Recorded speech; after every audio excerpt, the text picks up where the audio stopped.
Hello दोस्तों, हाय। कैसे आप लोग? आप सभी को एस के यादव सर की क्लास में स्वागत है। जैसा कि हम लोग 10th क्लास के फिजिक्स को गति दिए हैं, कहने का सेंस पहला चैप्टर अध्ययन कर लिए हैं, प्रकाश के परावर्तन। वहीं हम लोग दूसरे चैप्टर की शुरुआत किए हुए हैं, प्रकाश के अपवर्तन। हम लोग पिछले वीडियो में प्रकाश के अपवर्तन के बारे में बहुत बढ़िया से जानकारी ली है। आज जो अपना मूल टॉपिक है वो है ताल या लेंस। लेकिन इसको पढ़ाने से पहले हम प्रकाश के अपवर्तन को थोड़ा सा रिवीजन करवा देना चाहते हैं, क्योंकि हर वीडियो में थोड़ा थोड़ा रिवीजन कीजिएगा तो आपको क्या है ना, समझ में अच्छे से आएगा। ठीक है ना? तो प्रकाश के अपवर्तन क्या है, चलिए मेरी तरफ से प्रश्न है, आप लोग जवाब दीजिए। तो प्रकाश का अपवर्तन कहने का सेंस, जब प्रकाश एक माध्यम से दूसरे माध्यम माध्यम तो जानकारी बता ही दिए थे, विरल माध्यम होता है, सघन माध्यम होता है। तो जब प्रकाश एक माध्यम से दूसरे माध्यम में जाता है तो उनकी दिशा में होने वाली परिवर्तन को हम लोग प्रकाश का अपवर्तन कहे थे। और प्रकाश के परावर्तन के जैसे दो नियम थे, उसी तरीके से प्रकाश के अपवर्तन के भी दो नियम पढ़े हैं कि आपतित किरण और अपवर्तित किरण। अपवर्तित मतलब किसी जो दो माध्यमों को अलग करने वाली जो रेखा हो तो उसको पार करने वाली जो किरण होगा उसको अपवर्तित बोलिएगा। तो आपतित किरण, अपवर्तित किरण और आपतन बिंदु पर डाला गया विलंब, तीनों का तीनों एक ही तल में था। ये आपको हम याद करवाए हैं। वहीं आपको हम प्रकाश के अपवर्तन का दूसरा नियम बताए हैं, क्योंकि आपतन कोण और अपवर्तन कोण दोनों के बीच के रिलेशन को दर्शाता है प्रकाश के अपवर्तन के दो नियम, दोनों दूसरा नियम। जिस नियम को देने वाले विद्वान का नाम था स्नेल, जिसे हम स्नेल का नियम भी कहते हैं। उन्होंने 1621 ईस्वी में दिया था। और स्नेल का नियम पूछा भी जाता तो क्या होता है कि आपतन कोण की जया और अपवर्तन कोण की जया, जया बोले तो साइन की वैल्यू, दोनों का रेशियो जो होता है एक नियतांक होता है, जिसको हम म्यू से इंडिकेट करते हैं और अपवर्तनांक को दर्शाता है। वहीं अपवर्तनांक का सूत्र भी आपको बताए थे कि निर्वात में प्रकाश की चाल और माध्यम में प्रकाश की चाल, दोनों के रेशियो को हम लोग अपवर्तनांक कहते हैं। विभिन्न पदार्थ का अपवर्तनांक का डाटा भी आपको अध्ययन करवाए थे, जिसमें आपको मूल रूप से हम खासकर हीरा को बोले थे याद करने के लिए कि हीरा का अपवर्तनांक कितना होता है, 2.42। ठीक है। उसके बाद हम लोग प्रकाश के अपवर्तन के 4-5 घटना भी देखे थे कि मछुआरे को मछली भेजने में कठिनाई होती है, ये भी प्रकाश के अपवर्तन के कारण। या किसी ग्लास में सिक्का आपको उभरा हुआ प्रतीत होगा, अर्थात उठा हुआ प्रतीत होता है, यह भी प्रकाश के अपवर्तन के कारण। वहीं तारा टिमटिमाता है, किसके वजह से, यह भी भ्रम हुआ, प्रकाश के अपवर्तन के कारण। प्रकाश के अपवर्तन के कारण जल में डूबी हुई जो छड़ी होती है, स्टिक या रॉड, सरिया कहा जाए, तो यह भी घटना किसके कारण होता है, प्रकाश के अपवर्तन के कारण आपको टेढ़ी दिखाई पड़ता है। ठीक है। प्रकाश के अपवर्तन के बाद हम लोग उनके पूर्णांतरिक परावर्तन और क्रांतिक कोण दोनों पढ़े थे कि भाई पूर्णांतरिक परावर्तन से रिलेटेड क्या क्या बातें देखे थे। पूर्णांतरिक परावर्तन, हीरा का चमकना भी पूर्णांतरिक परावर्तन का उदाहरण बताए थे। मृगमरीचिका का घटना, जैसे कि आप ठहाके धूप में किसी सड़क पर जाते हैं तो ढेर सारा आपको पानी लगा हुआ नजर आता है, तो वो भी किस घटना का प्रतीक था, पूर्णांतरिक परावर्तन। या किसी मिरर में, कांच में अगर दरार आ जाए और वो भी चमकता है तो किसके कारण, पूर्णांतरिक परावर्तन के कारण चमकता है। वहीं ऑप्टिकल फाइबर यानी प्रकाशीय तंतु, जिसका इस्तेमाल हम लोग औद्योगिक क्षेत्र में करते हैं, ये भी पूर्णांतरिक परावर्तन के सिद्धांत पर ही काम करता है। और ऑप्टिकल फाइबर की खोजकर्ता नारायण कृपानी, हाल ही में उनकी मृत्यु हो गई, उनके बारे में भी अध्ययन हम लोग किए। दूसरी टॉपिक हम लोग क्या पढ़े थे, एक और चीज़, हाँ, इंडोस्कोप जो पेट की जांच करती है, पेट में कहाँ क्या है, ये सारे अध्ययन की, ये 2-3 मिनट में हम पिछले वीडियो को अगर आपको रिवीजन करवा दिए तो समझिए अच्छी बात है। अब हम लोग स्टार्ट करते हैं ताल या लेंस। अपना मूल टॉपिक है ताल या लेंस, और इससे भर भर के क्वेश्चन पूछा जाता है। ठीक है, शुरुआत करते हैं, ताल या लेंस क्या है। तो सबसे पहले देखिए, यहाँ लिखा हुआ है, वैसा कांच का टुकड़ा जिसका दोनों सिरा पारदर्शी होता है उसे हम ताल या लेंस कहते हैं। देख लीजिए, वैसा कांच का टुकड़ा जिसका दोनों सिरा पारदर्शी होता है उसे हम ताल या लेंस कहते हैं। और ताल या लेंस में देखा जाए, कोई एक न एक भाग कर्व टाइप का होता है। जैसे देखिए ना, यहाँ पर ये भाग कर्व के जैसा दिख रहा है, कर्व है ना, इसी को कर्व बोला जाता है। कर्व बोले तो वक्रीय भाग होती है।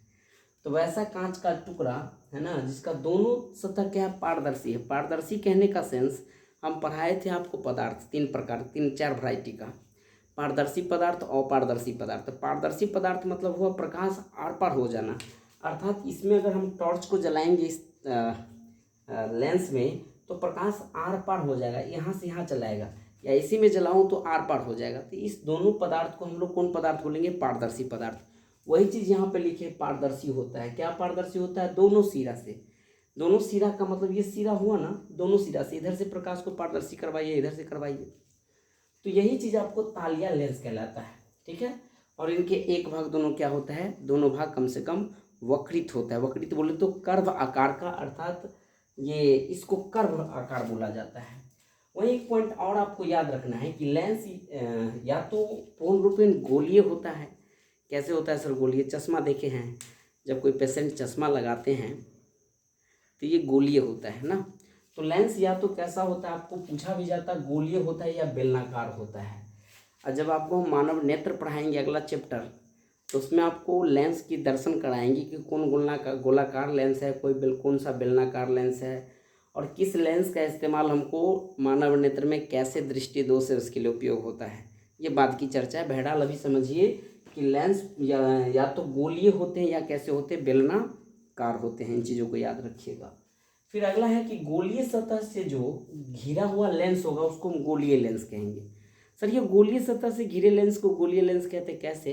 आप देखो ना, अगर इसको पूर्ण रूपेण गोल कर दूँ तो गोलीय सतह से नहीं घिरा हुआ है, तो गोलीय सतह से घिरे लेंस को हम लोग क्या कहेंगे? गोलीय लेंस। और बेलनाकार सतह से घिरे लेंस को हम बेलनाकार लेंस कहते हैं। जब आपसे पूछ दे कि गोलीय लेंस किसको कहते हैं, तो कहिएगा गोलीय सतह से घिरे लेंस गोलीय लेंस, और बेलनाकार सतह से घिरे लेंस बेलनाकार लेंस होता है। सर बेलनाकार जानते नहीं, घर में सिलेंडर देखें वो बेलनाकार का है, यानी ये क्या है? ये बेलनाकार लेंस हो गया। ठीक है। और अगला टॉपिक है आपका गोलीय लेंस कितने प्रकार के होते हैं? 2 प्रकार के होते हैं। और यहाँ से हो गया आपका ये मोस्ट वीवीआई कहा जाए, ये हो गया मोस्ट वीवीआई। यहीं से पूछा जाता है गोलीय लेंस कितने प्रकार के होते हैं, तो गोलीय लेंस 2 प्रकार के होते हैं। एक होता है उत्तल लेंस और एक होता है आपका अवतल लेंस। उत्तल लेंस किसको कहते हैं? यहाँ डिफिनेशन देखिए। उत्तल लेंस उस लेंस को कहते हैं जिसके किनारे का भाग क्या है? किनारे का भाग पतला है और बीच का भाग मोटा है। हालांकि आपको लेंस देख करके भी आपको याद हो जाएगा। यहाँ किनारा का भाग देखिए पतला है और बीच का भाग क्या है? मोटा है। यहीं अवतल लेंस की अगर परिभाषा को हम बोलने के लिए, तो यहाँ किनारा का भाग देखिए मोटा हो गया है, किनारा का भाग ये मोटा, बीच का भाग क्या हो गया? पतला हो गया है। और ये पॉइंट आपको अवतल और उत्तल लेंस दोनों में अंतर स्पष्ट में भी आपको सहायता देगा। तो बहरहाल आपसे पूछा जाएगा उत्तल लेंस क्या है, तो क्या जवाब दीजिएगा कि वैसा लेंस जिसके किनारे का, आप तो स्क्रीनशॉट ले लो लिखने के लिए। बहरहाल समझो, किनारे का भाग पतला है और बीच का भाग मोटा है। बचपन में आप माता जी द्वारा क्या होता है, छोटे छोटे बच्चों को हमारे मिथिला क्षेत्र में चावल को का एक बगिया बनाया जाता है ना, बगिया का रूप ही ऐसे ही होता है। ठीक है। तो ये हो गया किनारे का भाग पतला और बीच का भाग मोटा, ये हो गया उत्तल लेंस। उत्तल लेंस में एक बात और जोड़ दीजिएगा, इसका जो परावर्तक सतह है ना, परावर्तक सतह ये उभरा हुआ है। उभरा का मतलब होता है फैलना, उभरा का मतलब क्या है? फैलना। ठीक है ना। और इसका जो परावर्तक सतह ये धंसा हुआ है। धंसा कहने का सेंस 20 का 5 पार्ट क्या है? धंसा हुआ है। तो मैं अभी उत्तल लेंस अवतल लेंस को एक बार और समझाना चाहूँगा। उत्तल लेंस क्या है? जिसके किनारे का भाग क्या है? मोटा है। बीच का भाग क्या है? सॉरी, किनारे, उत्तल लेंस में किनारे का भाग पतला है और बीच का भाग क्या है? मोटा है। और वो जो मोटा वाला भाग है वो उभरा हुआ है। तो डिफिनेशन तौर पर आप लिख लेना, वैसा लेंस जिसके किनारे का भाग पतला है और बीच का भाग मोटा है, और इस लेंस का दोनों अपवर्तक सतह क्या है? उभरा रहता है। वहीं अवतल लेंस में क्या कहिएगा कि इसके किनारे का भाग मोटा है और बीच का भाग पतला है, और ये जो अपवर्तक सतह, अपवर्तक सतह माने जिससे हम जिससे होकर प्रकाश डालेंगे और प्रकाश क्या हो जाए? आर पार हो जाए, तो ये अपवर्तक सतह क्या है? इसका धंसा हुआ है। और एक और बात याद रखिएगा, उत्तल लेंस को हम लोग अभिसारी लेंस कहते हैं। ये पॉइंट याद रखिएगा। उत्तल लेंस को कौन सा लेंस कहते हैं? अभिसारी। और अवतल लेंस को कौन सा लेंस कहते हैं? अपसारी लेंस। याद कीजिए उस दर्पण को। दर्पण में हम लोग उत्तल दर्पण को अपसारी दर्पण बोले थे, उत्तल दर्पण को अपसारी और अवतल दर्पण को अभिसारी बोले थे।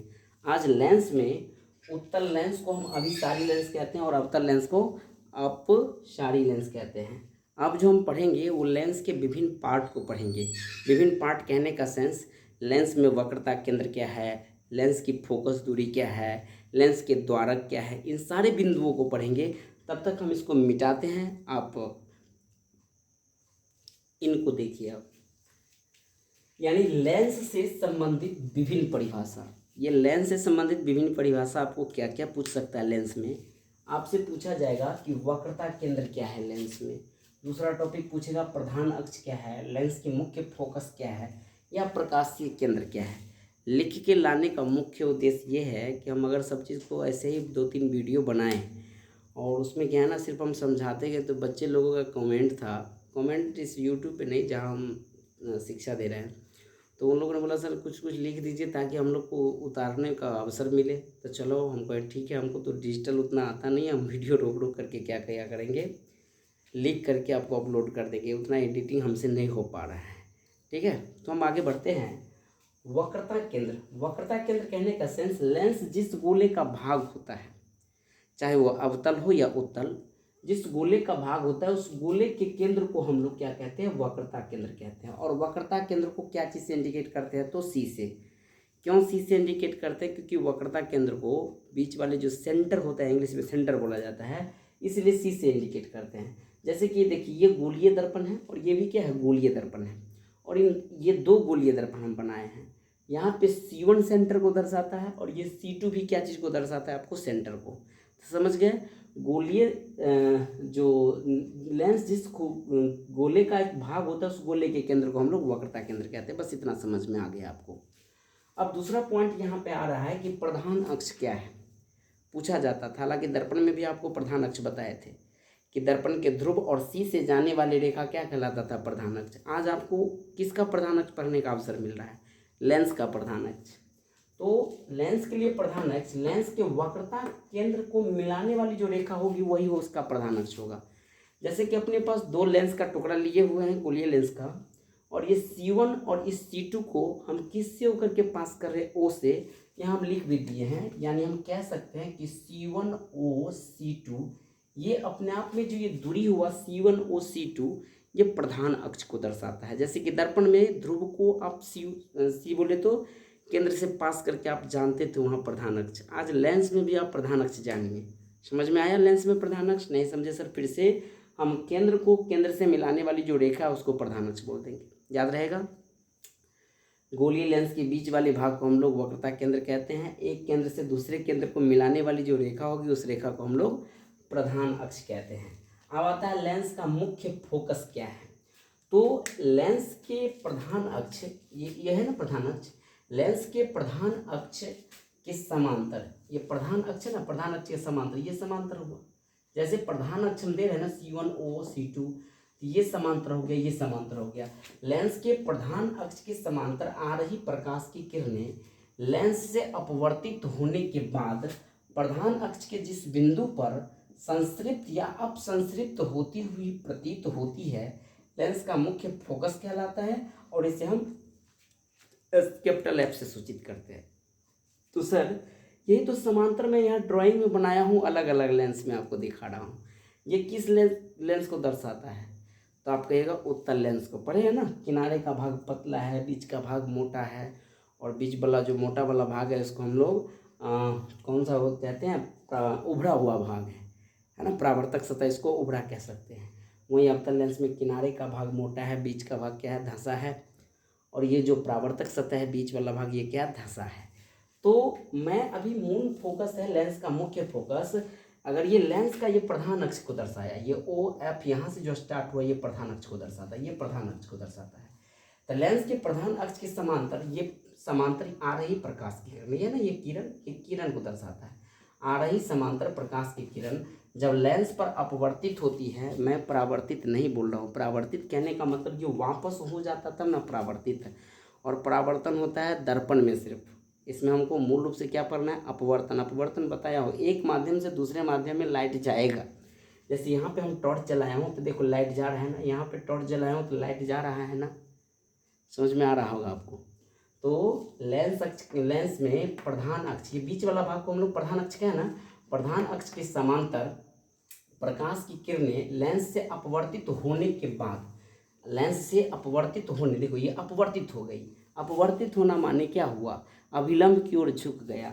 अपवर्तित होने के बाद जिस बिंदु पर मिलती है, इस बिंदु पर मिला ना यहाँ पे, उसी बिंदु को हम लोग मुख्य फोकस या फोकस कहते हैं, है ना।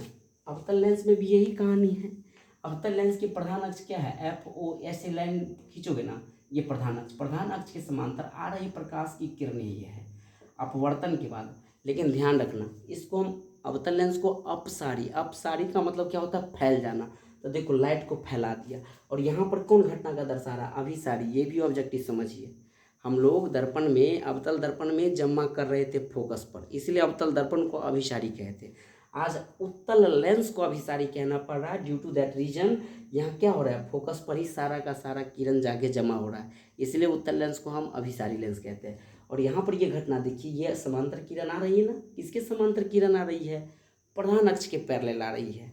और जब लेंस से टकराया तो क्या हो रहा है, जाना चाहिए ना, सबमिट होना चाहिए ना, लेकिन यहाँ ऐसा घटना नहीं, दूर भाग रहा है। तो हम लोग क्या किए, कल्पना किए कि भाई दूर भाग रहा है, तो इधर आकर के अगर जमा करूँ तो कहाँ पे जमा होगा, फोकस पे जमा होगा, और ये हो जाएगा अवतल लेंस का फोकस कहा जाए। तो ये मूल रूप से हम लोग देखिए। अब एक टॉपिक पढ़ते हैं हम लोग, प्रकाशीय केंद्र क्या है। ये भी एग्जाम में पूछ लिया जाता है कि प्रकाशीय केंद्र क्या है। लेंस के अंदर प्रधान अक्ष पर स्थित, यह ना प्रधान अक्ष, तो लेंस के अंदर प्रधान अक्ष पर स्थित वह बिंदु जिससे होकर प्रकाश की किरण लेंस के प्रथम पृष्ठ के अपवर्तन के बाद दूसरे पृष्ठ से निर्गत हो जाती है, प्रकाशीय केंद्र कहलाता है। मूल रूप से देहाती में समझिए तो ये है प्रकाशीय केंद्र, इसको क्या बोलोगे, प्रकाशीय केंद्र, ठीक है ना। लेंस के प्रधान अक्ष, या यही लिखे ना, लेंस के प्रधान अक्ष, ये प्रधान अक्ष पर नहीं पॉइंट है, ये भी पॉइंट प्रधान ही अक्ष पर न हुआ, तो प्रधान अक्ष पर स्थित वह बिंदु जिससे होकर के प्रकाश की किरणें लेंस से प्रथम पृष्ठ के अपवर्तन के बाद दूसरे पृष्ठ से, प्रथम पृष्ठ से अपवर्तन के बाद दूसरे पृष्ठ में चला गया, हम इधर से मारे इधर चला गया, दूसरे पृष्ठ में चली जाती है, इसको हम लोग क्या कहते हैं, प्रकाशीय केंद्र कहते हैं। अब हम लोग पढ़ेंगे फोकसांतर क्या है, तो लिखते हैं हम लोग फोकसांतर क्या है। तो फोकसांतर या फोकस दूरी क्या है, थोड़ा सा हम रोक करके लिखते रहते हैं, इसीलिए थोड़ा ये लगता होगा। फोकसांतर या फोकस दूरी मैंने हम लोग अभी समझे हैं प्रकाशीय केंद्र, यानी बीच वाले पार्ट को प्रकाशीय केंद्र कहते हैं। लेंस के प्रकाशीय केंद्र और मुख्य फोकस के बीच की दूरी को हम लोग फोकसांतर या फोकस दूरी कहते हैं। अब ये बताया फोकसांतर, यानी ये है ना, ये जब उत्तल लेंस है, क्योंकि किनारे का भाग क्या है, पतला है, बीच का भाग मोटा है, लेंस से टकराने के बाद क्या है, फोकस पे जाकर के जमा, और फोकस पे जाकर के जमा होना कहने का सेंस अभिसारी की घटना, और किस ये प्रधान अक्ष है ना, तो आपको बोला गया है फोकस दूरी में कि लेंस के प्रधान अक्ष और फोकस, मुख्य फोकस ये है, यही दूरी आपका क्या कहलाएगा, आपको फोकस दूरी या फोकसांतर कहते हैं, जिसको हम लोग क्या चीज़ से इंडिकेट करते हैं, यहाँ से लेकर के यहाँ, यानी ओ से लेकर के एफ कहा जाए, यानी ओ एफ बराबर क्या हो जाएगा, स्मॉल एफ से इंडिकेट करते हैं हम लोग फोकस दूरी को। वहीं अवतल लेंस में बात करूँ तो अवतल लेंस में ये प्रधान अक्ष है, प्रधान अक्ष को हम लोग बीच में ओ से इंडिकेट मान लीजिए कर दिए, और एक आने वाली किरण को हम आपतित किरण कहते हैं। ये भी आने वाली किरण क्या है, आपतित किरण, दर्पण से टकराने, दर्पण नहीं, लेंस से टकराने के बाद ये अपवर्तित होगी, यहाँ परावर्तित नहीं होते, तो अपवर्तित होने के बाद क्या होता है, ये दूर भागता है। दूर भागने का सेंस माने अपसरित की घटना हो रही है, और यही इसी को जब हम कल्पना से काल्पनिक करके कल्पना फॉर्म में यहाँ ले आए, कहाँ चलाएगा, जो यहाँ पर मान लीजिए कि यहाँ भाग रहा है दूर, लेकिन जब ये जमा होगा तो ये फोकस पे होगा। इस अवतल लेंस के लिए जो फोकस दूरी या फोकसांतर होगी ओ से लेकर के एफ, यही होगा आपका फोकस दूरी या फोकसांतर, जिसको हम लोग क्या चीज़ से इंडिकेट करते हैं, तो स्मॉल एफ से। एक अपना लास्ट पॉइंट है, लेंस का द्वारक क्या है, तो लेंस के वृत्तीय परिधि के व्यास को लेंस का द्वारक कहते हैं। लेंस के वृत्तीय परिधि, जहाँ दर्पण की चौड़ाई को द्वारक कहते थे ना दर्पण वाले चैप्टर में, तो यहाँ लेंस के वृत्तीय परिधि के व्यास को लेंस का हम लोग क्या कहते हैं, द्वारक कहते हैं। तो सर वृत्तीय परिधि की व्यास क्या है, जैसे कि उत्तल लेंस में देखो, यहाँ से लेकर के यहाँ तक, यानी ये जो दूरी होगी ना, इसी में हम बता देते, ये दूरी जिसको मान लीजिए कि हम एम और एन से इंडिकेट करते, तो ये एम एन हो गया, उत्तल लेंस के लिए द्वारक हो गया। अवतल लेंस के लिए क्या द्वारक होगा, अवतल लेंस में भी वही कहानी है, हम सारे चौड़ाई को प्रधान अक्ष से ही गुजारेंगे, ये ना प्रधान अक्ष है, यह प्रकाशीय केंद्र, प्रधान अक्ष ने कहा इसको प्रकाशीय केंद्र। तो ये जो चौड़ाई हुई ना, इस चौड़ाई को हम एम और एन से इंडिकेट करते हैं। ये जो अवतल लेंस के लिए एम एन वाला पार्ट है, एम से एन तक की दूरी, ये क्या है, लेंस का द्वारक है। अब हम लोग अगले वीडियो में मिलेंगे, जिसमें आपको हम जैसे कि दर्पण में विभिन्न 6 स्थितियों पे रख के, अवतल दर्पण में आपको प्रतिबिंब कहाँ बनेगा, कैसा बनेगा, और उत्तल दर्पण में भी 2 स्थिति बताए थे। वैसे ही हम लेंस में उल्टा बनाएंगे, अर्थात कहने का सेंस उत्तल लेंस में आपको 6 प्रतिबिंब को दर्शन कराएंगे, वस्तु को अनंत पे रख के फोकस पे। आपको सारा कहानी पता है, पिछला चैप्टर अध्ययन किए है तो। और अवतल लेंस में भी 2 कंडीशन है। इस प्रकार हम लोग को 8 कंडीशन पढ़ेंगे पिछले अब जो नया वीडियो बनेगा उसमें। कैसा लग रहा है ये मेरा प्रयास, ज़रूर कमेंट कीजिएगा। लेते हैं हम विदा, तब तक के लिए जय हिंद, जय भारत।